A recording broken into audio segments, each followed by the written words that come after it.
Hi, this is Paul Glatter. I'm executive editor of Religion Unplugged, and we are recording both a podcast and a video here with a comic book artist and illustrator named Al Nickerson, who's dialing in here over Zoom from his studio on the outskirts of New York City. So welcome, Al. Where are you? Paul? Yeah. Sorry. So what we want to talk about today is Al's latest book, which is called The Sword of Eden. And there's many ways you can buy this book, and we'll hear about that. And let's start by hearing from Al, a little bit about the book, a teaser. I understand this book was 10 years in the making for you. Could you tell us a bit about that? Well, yeah, that's something that Dave Sim, the cartoonist of Cerebus, had mentioned recently in a video. That's not the whole story. Okay. At the time, I was working for Archie Comics and DC Comics, so I was working for both of those publishers for about 8.5 years. And towards the end of my working with them, I started working on The Sword of Eden, like every once in a while when I had free time, which wasn't really often in those days. And also, The Sword of Eden was a serialized digital comic book that people could download and pay for. And then a lot of readers wanted it collected in print, so that's why last September, I collected the whole series in one large 220-page trade paperback. Okay, great. Yeah, so we'll come back to the story and in that graphic novel, The Sword of Eden. But let's hear about you and your background. You alluded to some of that. Said you worked at Archie and these other comics. Can you tell us about how you got into this part of the art world or comic world, and about kind of your biographical arc and then how you got to where you are now? Yeah, I mean, growing up, I was always a huge fan of comics and animation, and my parents were very supportive of me reading comics and drawing. And when I was in, I guess, middle school, I realized that I wanted to have a career working in comics. And when I was in high school, I was a huge fan of the X-Men comic. And at that time, it was drawn by John Byrne and Terry Austin. And I was like, I want to do that for a living. So after high school, I attended the School of Visual Arts. For 4 years, I graduated. And a few years after that, I started working in comics. I was an artist for ElfQuest on a book called ElfQuest, Blood of 10 Chiefs. And then I was an animator for MTV and Nickelodeon and Sesame Street. And then I got back into comics again, working for Marvel and DC Comics and Archie Comics, and self-publishing and doing creator-owned work as well. Yeah. By the way, those years, did you have to commute always into Manhattan, or in these pre-COVID days, could you work from your home studio to do a lot of that? Well, the comic book stuff, yeah, you work at home because you're a contractor. But for the animation, for the most part, I worked in-house. So in those days, well, when I was going to school, I went to the School of Visual Arts, which is in Manhattan, and then after that, I moved to Jersey City, which was right on the other side of the Hudson River. Yeah. And yeah, it was easy to commute into Manhattan when I was an animator. Yeah, yeah. Well, when I got your email about your book, I was interested because my dad was a pastor, and I grew up going to conferences and I read some of these. I love comics like a lot of kids do, and I read Archie, and there was like a Christian version of Archie, and I was aware of some of the Christian comics out there. And so why don't you tell us, I guess, to answer the question of the why, the why of Christian comics for you. Why do they exist, and how did they start, sort of? Well, the why I do it is that I just got tired of working in secular comics, and I wanted to give back to God, because God has blessed my career as a comic book artist and as an animator, and I wanted to give back to him, and I wanted to create content that not only share the gospel message, but also readers who are Christian can read and not feel like they're compromising their Christian values. So that's kind of where The Sword of Eden started. But many of those characters in The Sword of Eden were in other creator-owned work and self-published work prior to The Sword of Eden graphic novel. But it's, especially now, I really want to see more Christian content in all forms of entertainment, and especially in comics. So, well, tell us. We'll later we'll hear more about the market demand and sort of the industry of Christian comics. But let's hear about the story of The Sword of Eden. You worked on this a long time, and you call it a graphic novel. Is that because it's a thicker book with more stories or comics in there? I think so. I think there was a time when, and I actually talk about this in class I teach at SUNY Orange. I Mhm. think there was a time where the definition for the term graphic novel was very specific, but I think over the last number of years, I think the definition for the term has expanded, which I think is fine. I think if it gets more people to respect comics because we have that term, I think that's great. If we use that term to show more serious content, I think that's great. But I think you're probably right. I think the reason why I refer to it as a graphic novel is because of the format, not just the content, because the content has very strong Christian themes in it, but also the format because it is 220 pages. Right, right. Okay. So, well, tell us about the story then, Sword of Eden, for readers who might want to go, check it out, buy it from any of the distributors where it's sold. Tell us about what they will encounter when they read Yeah, it. well, it's an action adventure superhero Christian graphic novel. It starts off with a character by the name of Rebecca Stern, who is a young Jewish girl who starts her career as a superhero. And she gets involved in this whole situation where some other superheroes realize that the sword from the Garden of Eden, Genesis chapter 3, still exists. So the superheroes want to go and get the sword because they realize it's a very powerful weapon. But there are these demons that want to stop the superheroes from getting the sword because that would show more proof that the God of the Bible is real. So Rebecca Stern gets involved in this whole situation. And then there are other two stories in the graphic novel called The Return of the Green Knight and The Ark, where the characters look for Noah's Ark as well. Okay, interesting. And when Joanna Stern is a Jewish person, how do you think is it a Judeo-Christian story because it relates to the what Christians call the Old Testament, or is there some kind of evangelistic element of it where I'm just kind of curious about that when I heard about her as a main Yeah, character. that was kind of controversial in many ways. Rebecca Stern. Um, Oh yes, yeah. Mhm. yeah, she's Orthodox. She's Jewish, and she believes that she has more of an eye for an eye attitude on the world, and she believes being a superhero and fighting evil, she's actually doing God's will. If I elaborate more, I'm probably spoiling things, so I'll Yeah. probably refrain from doing Yeah. that. So Okay. Well, we won't. Yeah, we won't spoil that for readers. I was just curious. One other question I was thinking about as I was learning a little bit about the story in the Sword of Eden was, do you ever hear from ministers or theologians or fellow Christians who say, "Hey, wait a second. You illustrators, comic book artists, you're reading into Scripture, or this is sacrilegious somehow." Do you ever like encounter those or other interesting objections from religious people? not from readers, not from pastors. I think that some Christian publishers were a little wary of the Sword of Eden, and I totally disagree with some of their views on things. But as far as readers go, and pastors and churches that I go to and I do signings for, it's been overwhelmingly positive. And I think there is an audience out there in the church that would love to read more stuff like this.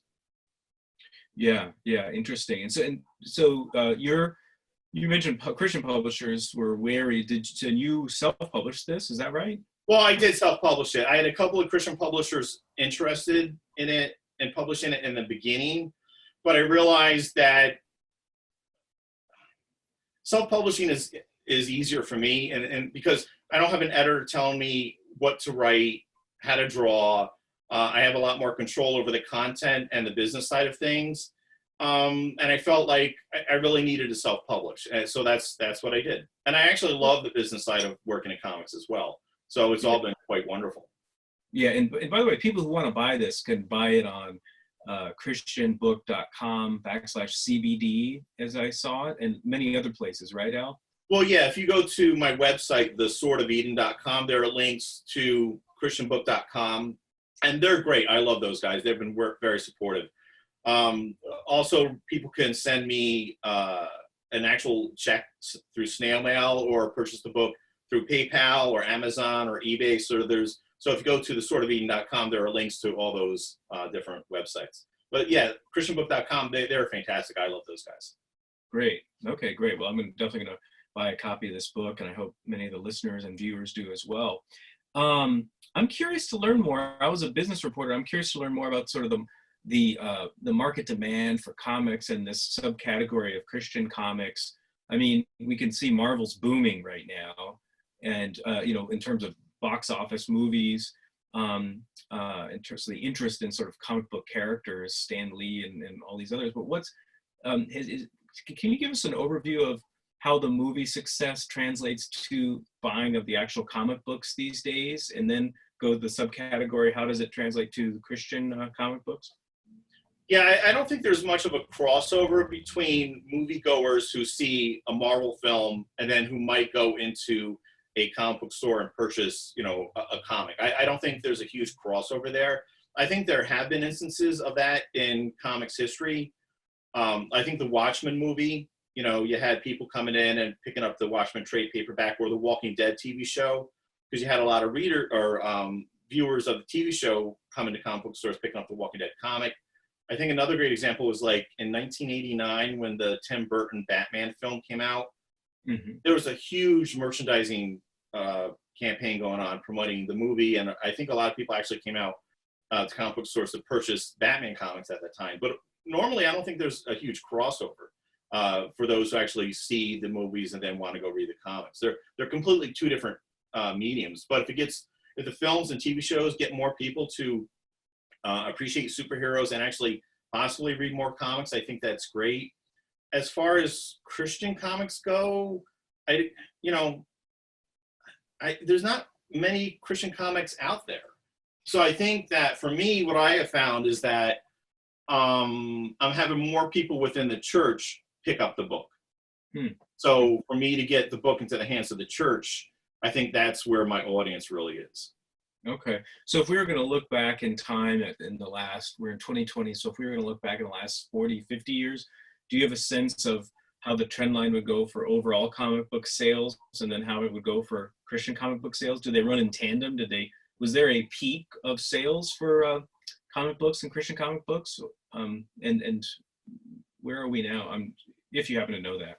Well, in the early 1990s, there was the speculator boom where a lot of people were hoarding comics because they were trying to buy all these new number one numbered comics and multiple covers and comics that were in comic book bags and glow-in-the-dark covers. So people were hoarding that sort of stuff. So there was a huge boom in the secular comic book market in the early 90s. But then when everybody realized that if they owned 10 copies of Spawn #1 and all their buddies owned 10 copies of Spawn #1, that comic would not be of much value in the future. So the bubble sort of collapsed in on itself. And then retailers were going out of businesses at that time, and publishers were canceling certain books. So the sales actually sort of leveled out after the collapse of the speculator bubble. As far as, again, I don't think there's a real Christian comic book industry. So it's really hard to speculate and compare Christian comics to what was going on then or even now. Right. Because of sales.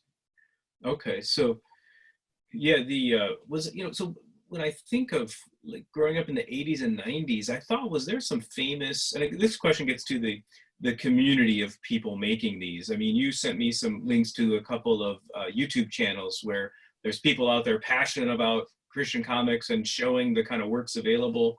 But I remember going to a Christian book conference or something with my dad and seeing a lot of Christian comic books out there.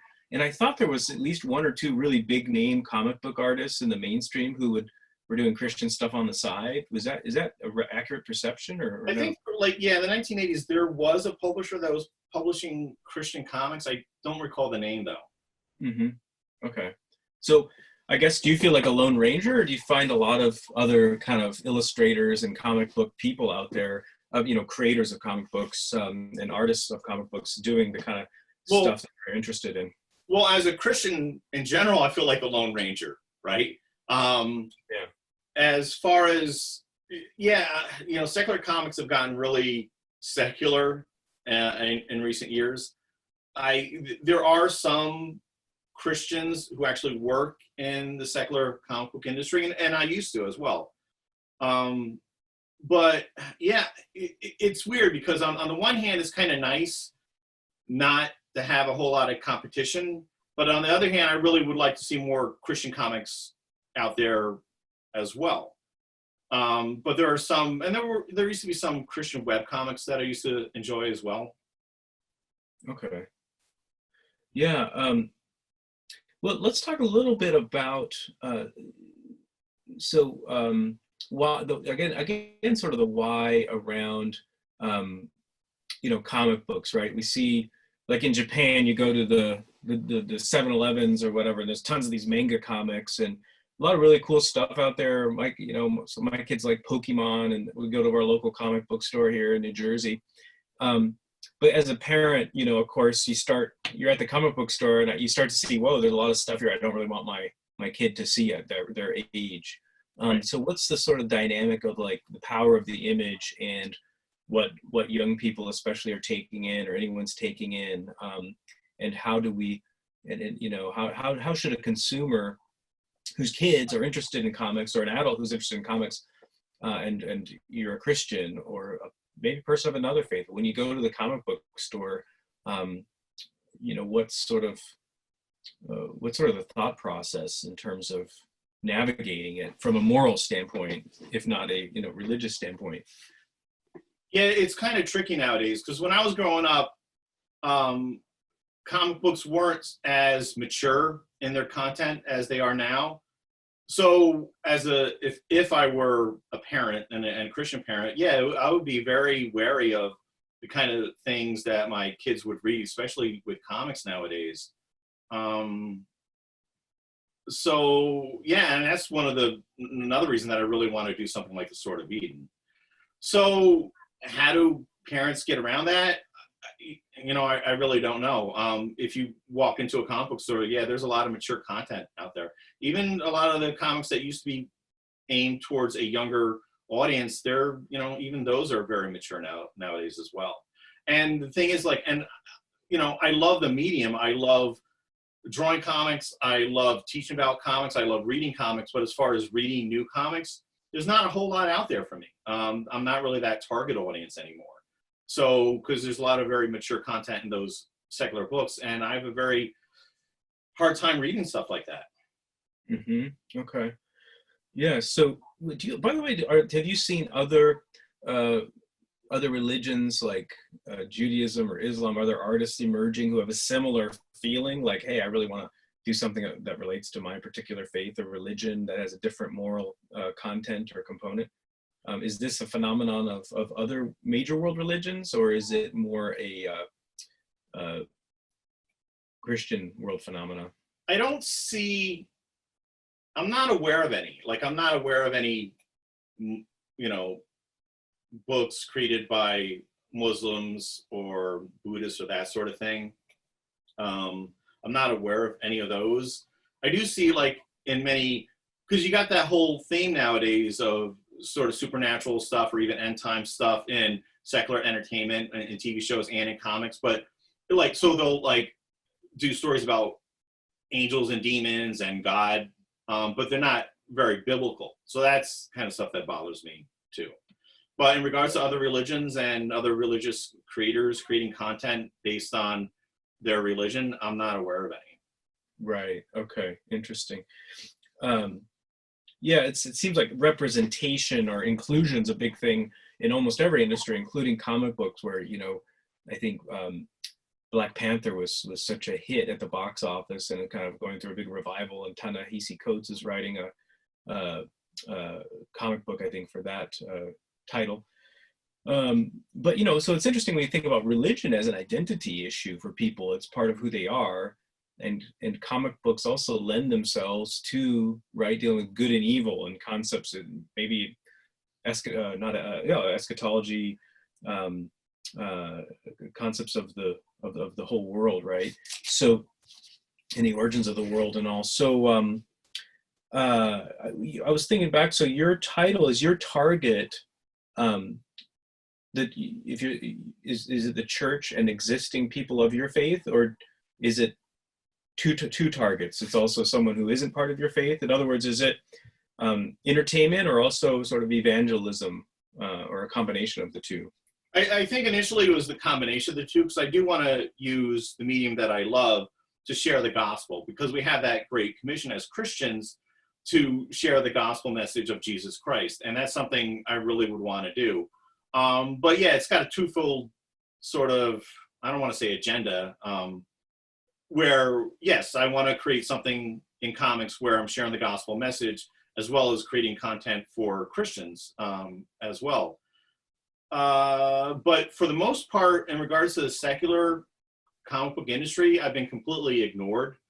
So I got to work on that. So I got to get my book into comic book stores, not just through, Christian bookstores or through, and which is fine, or online Christian websites as well. Okay. But Yeah. you asked something before about other religions and that sort of thing.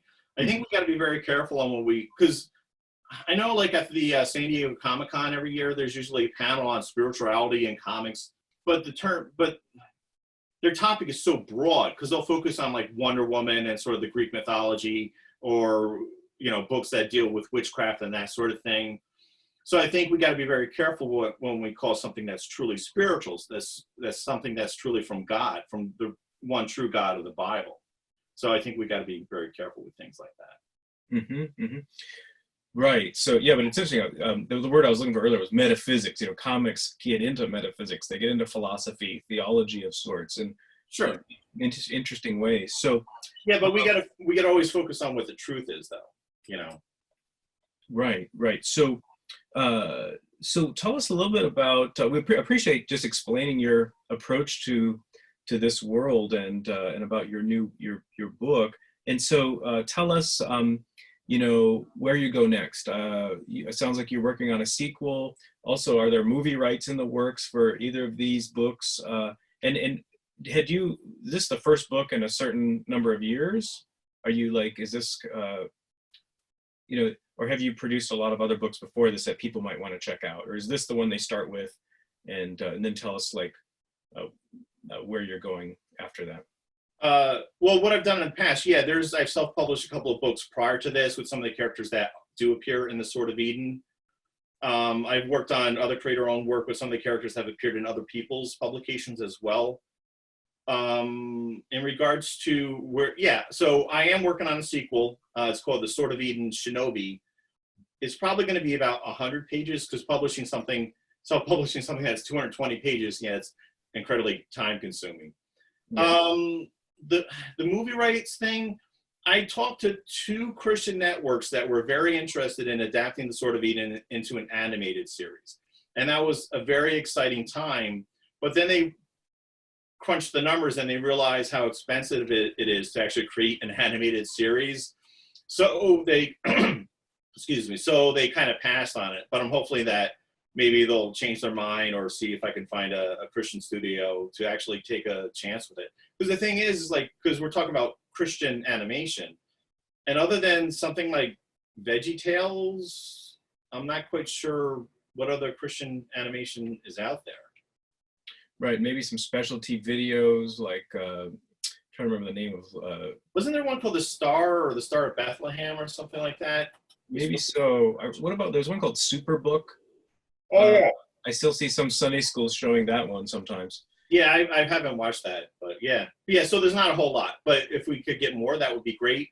But my intent really is not to get the book necessarily published or adapted into film or television. It would be nice, and if that actually happened, that would be good, but my goal there would probably just to create more readers. So if there's something in animation based on the Sword of Eden, if it could get more people to read the book, then that's really my goal in that regard.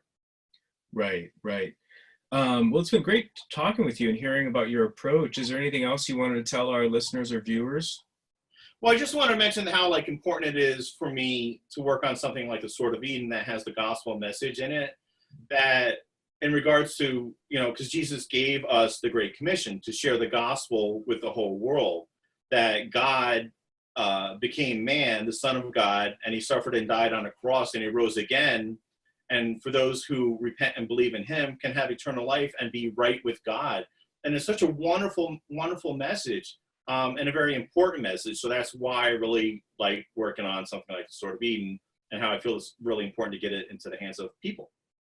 Yeah, and we're talking here the day after Easter weekend, and the whole country and the whole world is kind of locked down in their houses, homeschooling their kids and trying to keep away from this virus that's causing all this devastation. We're looking for things to read, things to entertain us. So, Yeah, it's funny that you mentioned that, because in the last couple of weeks, my sales have actually gone up. wow. So yeah, because I mean, we have, comic book stores closing because of this whole mess. Oh, So yeah. yeah, if readers can go to my website and purchase the book, that'd be awesome. Amazon's still working, others are still delivering. So, yeah, Amazon, eBay, christianbook.com, swordofeden.com. Yeah, so I'm hunkered down, but I can still mail out books. great. Swordofeden.com. Thanks, Al Nickerson, for talking to us at religionunplugged.com. We're also seeing traffic growing there, and we're glad to hear Al's to take a virtual visit to Al's studio there. And thanks so much for talking with us today, Al. Thank you, Paul. I really appreciate the opportunity.